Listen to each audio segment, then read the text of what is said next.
disorders also extend to our health facilities, whereby you find that the healthcare workers are actually also affected.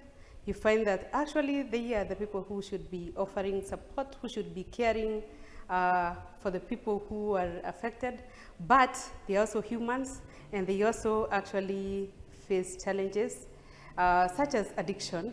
Mental health is a major concern in hospitals, in healthcare institutions, because you know, you are exposed to all manner of illnesses.